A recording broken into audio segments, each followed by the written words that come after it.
everyone. I am Devika and Dilip. I passed CA Inter both groups in the November 22 attempt.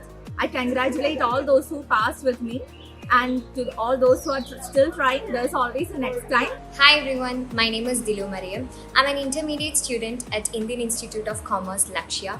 And I think the role of Lakshya and their faculties on my journey is irreplaceable, and they are the true guidance of all the CA aspirants out there. I cleared both groups of CA intermediate from Lakshya. I enrolled for online course, and the faculties over there were quite amazing.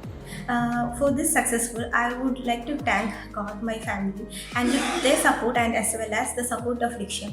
The faculties, the mentorship program, and the steadily they would provide us, it was very effective. The mentorship program just before the exams helped me to plan ahead and face the exams with utmost determination.